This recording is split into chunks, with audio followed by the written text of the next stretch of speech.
Toujours en direct de l'Université des maires à Merly-le-Roi, on va aborder un problème très grave et très important et on ne sait peut-être pas comment le résoudre. C'est celui des déchets sauvages. Et pour en parler, j'accueille Philippe Gesselon. Bonjour, vous êtes le maire de Méricourt et vous êtes le président de l'Association des maires ruraux de France 78. Et Marc Tourelle, vous êtes maire de Noisy-le-Roi et vous occupez à la communauté de Versailles Grand Parc de l'environnement et des déchets.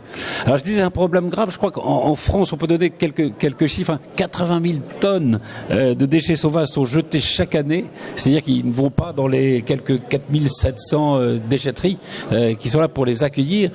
Et dans les Yvelines, il y a des problèmes, on va y revenir, notamment l'Office national des forêts qui veut plus s'occuper de nettoyer la forêt. Comment on explique au fond que les gens soient aussi, j'allais dire, ou malveillants ou inciviques ? Alors, c'est un phénomène qui tente à prendre de l'ampleur oui. Aujourd'hui, et pour le coup, c'est un phénomène qui touche aussi bien les communes rurales que les villes. Pour une fois, on a un sujet qui nous. Alors vous êtes plutôt qui nous rassemble. Moi, je suis plutôt à la campagne. Alors, il y a plusieurs types de dépôts sauvages. Dépôts sauvages, ils commencent au chewing-gum ou au mégot de cigarette. C'est le citoyen lambda. Voilà. Et après, il y a le citoyen qui ne peut pas trouver d'exitoire pour ses déchets, c'est-à-dire que je viens à la déchetterie avec mes pneus, par exemple, on me les prend pas.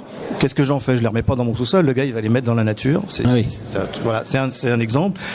On a beaucoup d'entreprises. Alors, entreprises déclarées ou pas, ça, on n'arrive pas à le quantifier, mais en tous les cas, il y a beaucoup. Oui, il y a aussi des entreprises, beaucoup de déchets d'entreprises qu'on retrouve dans la nature.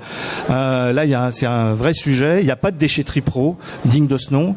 Une entreprise qui doit faire 20 km et payer une fortune pour mettre ses déchets, elle le fait pas. Elle les fait pas. Voilà. Ouais. Ça c'est un problème. L'accès aux déchetteries, que ce soit pour les particuliers ou les professionnels. Pour les particuliers, c'est 5 km. Pour un professionnel, c'est maximum 10 km par rapport à son entreprise. Voilà. Et il faut on a quantifié ça, on a calculé, on sait à peu près ce que, les gens sont prêts à faire pour. Au-delà, les gens font pas l'effort. Ouais. Voilà. Parce que c'est déjà contraignant, donc voilà, c'est tellement plus facile d'aller déverser ça au bord d'un chemin. Bien sûr. Marc Tourelle, sur ce diagnostic. Alors, nous, on a également ces problématiques. Alors, on touche à la fois, on est le périurbain, voilà. Mais oui. on a sur l'ensemble de la communauté d'agglomération de Versailles Grand Parc, c'est 2500 tonnes par an, avec 400 000 euros quand même. 2500 tonnes par an, 400 000 euros entre la collecte et le traitement. Donc c'est un coût énorme. Alors nous, on a fait le choix sur nos déchetteries d'accueillir les professionnels, bon, même si c'est payant. Et en termes de, nous on raisonne en distance. Effectivement, Philippe a raison.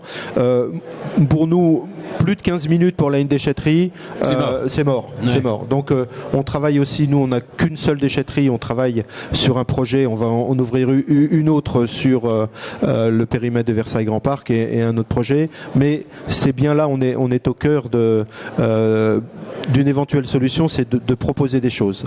Maintenant, effectivement, en ville, c'est le particulier, de façon volontaire ou involontaire. Et puis, nous, on a la problématique, je suis maire de Noisy-le-Roi, oui. Sur la plaine de Versailles, là, ce sont les professionnels qui profitent des grands espaces pour lâcher leurs déchets de chantier. Alors, on pourrait dire qu'il y a deux choses. Il y a un facteur d'éducation, peut-être souvent chez les particuliers, et puis une sorte de je m'en foutisme, ou enfin, je ne sais pas comment l'appeler, enfin de la part de certaines personnes qui se disent bon, on profite quoi de la nature. Hein. Oui, absolument. Ni vu ni connu en plus. Oui. Et puis il y a ça. Il faut dire aussi que les élus sont vraiment désarmés par rapport à ça. Alors les maires que vous êtes, le maire il a du mal à exercer son pouvoir de police. Hein. Déjà, il faut arriver à les trouver. Oui. Moi, je sais que je les piste sur ma commune, c'est-à-dire que je vais fouiller dans les tas pour essayer de retrouver une adresse. C'est ça, parce qu'il y a parfois des traces qui heureusement permettent de retrouver qui a déposé ces déchets. Mais il faudrait changer un peu la législation. On met des pièges photos dans la campagne, vous voyez, les petits pièges photos qu'utilisent les chasseurs. Oui. Mais devant la justice, une photo qui a été prise à l'insu de quelqu'un et en plus par une collectivité, c'est pas recevable. Ah oui. Aujourd'hui. Donc ça, il faudrait changer ça. Il y a plusieurs choses qu'il faut changer. Je pense que pour les professionnels, aujourd'hui, un professionnel, il fait payer à son client un pourcentage sur sa facture pour l'élimination des déchets. Moi, je pense qu'il faudrait changer la réglementation, voir ça avec nos députés. peut-être, prendre 30% à la commande, 40% à la fin des travaux, et le solde uniquement quand le professionnel fournira l'attestation comme quoi il a bien remis en décharge ses déchets. Voilà, oui, il faudrait responsabiliser. C'est ça, mais il faut l'encadrer parce que il faut ça. C'est vrai que alors il y a des sanctions quand même. Alors il y a des sanctions qui sont prévues, mais comme le disait Philippe, mais qui sont peu appliquées. Elles sont applicables. Elles sont peu appliquées. On a du mal à retrouver les auteurs des faits, surtout effectivement quand ce sont des professionnels, parce qu'ils font ça la nuit de façon très discrète. Il y a l'histoire des caméras. On avait évoqué la question avec la gendarmerie. Effectivement, il faut faire une déclaration en préfecture pour que la caméra puisse être autorisée. Donc tout ça est très compliqué. Nous, sur Versailles Grand Parc, pour tout le personnel particulier, enfin le public particulier, on a une campagne de sensibilisation. Ne rendez pas vos déchets sauvages. Donc voilà, pour le professionnel, il faut taper plus fort. Il faut vraiment aller le rechercher et puis mettre les amendes, parce que c'est le seul langage qui puisse être compris. Et Philippe Geslan a raison, puisqu'il y a cette prime aux déchets, on devrait la donner que si on est sûr qu'ils ont été déposés là où il faut. Enfin, oui, effectivement, si ça représente 30% sur la facture, là, le professionnel, il va peut-être quand même. Il va peut-être regarder. Oui, mais pour ça, il faut mettre un système en place pour que des filières où puissent accéder donc les professionnels et puis qu'ils puissent se faire donner une attestation, quoi. Voilà, ça c'est. Alors, il y a la population et parfois, il y a évidemment les gens qui font n'importe quoi, mais il y a une majorité peut-être de la population qui est sensible à ça, parce qu'après tout, c'est l'environnement dans lequel on vit. J'ai vu que à Carrières-sous-Poissy, il y avait déjà une pétition qui avait recueilli pas mal de 700 ou 800 signatures de gens qui se mobilisaient contre les déchets sauvages. Est-ce que ça aussi c'est une piste pour les maires que vous êtes, parce que encore une fois, au poste où vous êtes, c'est difficile de lutter seul contre ça. Est-ce que essayer de mobiliser la population, c'est une piste possible ? Oui, c'est ce qu'on cherche à faire, et c'est vrai que quand on gère cette compétence des déchets, on consacre une bonne partie de l'argent à de la prévention, à des actions effectivement qui permettent en amont de prévenir ces choses-là. Alors après c'est difficile aussi d'avoir des informations concernant les auteurs de ces faits. Mais j'ai vu qu'il y avait un maire, un de vos collègues en Ille-et-Vilaine, alors il avait retrouvé l'adresse, il a renvoyé les déchets. Alors c'est mon collègue de Vélizy l'a fait aussi, Pascal Thévenot, et donc il a obtenu gain de cause en justice, puisque la personne l'avait attaqué en justice. Il a obtenu gain de cause, mais il nous dit soyez très prudents, ne rentrez pas au domicile, peut-être, mais effectivement il n'a pas été condamné, et donc c'est une sorte de victoire, parce qu'il avait pu enfin retrouver l'auteur des faits. Voilà. Mais on voit quand même qu'il y a, dans les difficultés que vous pouvez avoir l'un et l'autre en tant que maire, il y a un peu un manque d'action et un manque de volonté de l'État, non ? Ou c'est difficile, ou alors je vais peut-être un peu vite là. Oui, non mais c'est difficile, sûrement que. C'est sans doute difficile. On ne va pas dire un manque de volonté de l'État, mais en tous les cas, il y a un manque de moyens. Ça c'est clair. Parce que vous n'êtes pas aidé. Alors rien du tout. Moi je suis une commune qui est en bord de Seine et en aval du barrage de Méricourt, et je reçois sur les berges de ma commune tous les ans des centaines de tonnes de déchets. Donc moi j'ai pris ça en charge avec les habitants, et on y a associé les écoles. Donc, voilà. Et depuis 10 ans, on nettoie les berges tous ensemble en enfermement festif. Nous, c'est un peu la fête. Oui. Voilà. Et pour le coup, ça marche bien. Bon, alors des fois, on est un peu désabusé quand on voit tout ce qui nous arrive, comme l'hiver dernier. Mais oui, ça doit être désespérant parfois. Voilà. Mais on a eu quand même beaucoup de solidarité. La région nous a aidés, la mairie de Paris nous a aidés. Vous voyez, sur des sujets comme ça. Parce qu'il y avait beaucoup de. Il y a quand même une solidarité. Mais les habitants, en tous les cas, se sont réappropriés les berges de Seine. Et voilà. Et on travaille beaucoup avec les enfants. Je pense que l'éducation des parents se fait souvent par les enfants. C'est ce que je disais aussi, ça fait partie aussi de la qualité de vie des gens. Enfin, les gens qui ont choisi d'habiter là, c'est aussi parce qu'il y a des paysages magnifiques, et il y a des berges magnifiques, et c'est dommage de les souiller, quoi. Donc c'est pour ça qu'aussi ils se mobilisent. Mais c'est vrai que de la part de l'État, assez peu d'aide, il faut bien le dire.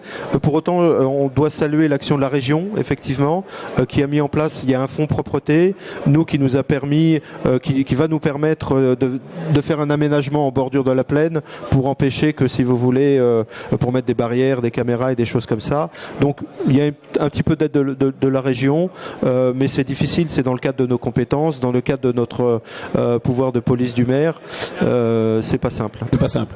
Je parlais tout à l'heure de l'Office national des forêts.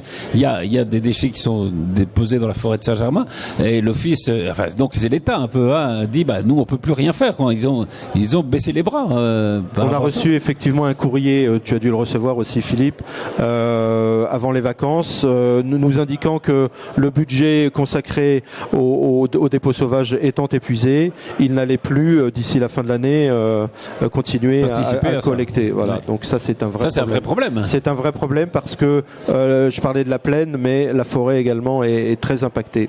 Ah oui, ça c'est vraiment regrettable. Hein. Il faut absolument trouver des budgets. En plus, on sait que quand il y a un dépôt sauvage, il est pas retiré immédiatement, ça en appelle d'autres. Donc ça en appelle d'autres. Ah oui, bien sûr. Donc, oui. Dès qu'il y a un dépôt, on envoie, si on le laisse, les gens se disent on peut remettre là, quoi. Voilà. Ouais. Et ça, il faut trouver vraiment des solutions là, pérennes pour sortir de ça. Sinon, on va arriver dans des situations comme on a connu sur Triel et sur Carrière, qui sont insupportables. On parlait de la population. Alors, et il y a en effet les déchets qui sont mis par les individus. Il y a les entreprises. Vous avez des relations, vous, en tant que maire, avec des entreprises pour essayer de les sensibiliser à ça, ou c'est compliqué parce qu'on ne sait pas lesquels font des déchets sauvages et lesquels respectent les lois. C'est vrai que c'est compliqué parce que c'est pas notre premier public. C'est vrai que le premier public et on va dire 90% du travail est consacré sur les collectes des déchets ménagers, des ordures ménagères, et c'est vrai que ça nécessiterait notamment peut-être un travail peut-être avec la chambre de commerce, peut-être avec les représentants. Effectivement, vous avez raison, pour sensibiliser à cette problématique de déchets. Parce que, peut-être pour conclure, quelle solution vous voyez à cette question? Alors, il y a un peu de lutter contre les incivilités, évidemment, mais est-ce qu'il y a des solutions plus radicales ou plus radicales? Il faut renforcer les peines, ça c'est renforcer sûr. les peines, ça c'est essentiel, indispensable. Oui, ils sont pas assez fortes. Voilà, il faut aider les élus et les former pour qu'ils puissent exercer correctement leur pouvoir de police. Il ne faut pas non plus que le maire du petit village du coin se transforme en shérif et court après tout le monde. Hein. Bien sûr. Non, c'est pas son rôle en plus. Voilà. Donc nous on fait déjà un travail avec la gendarmerie sur tous ces sujets-là. J'avoue que chez nous on est bien aidé. On travaille avec le colonel Barras que j'ai vu tout à l'heure.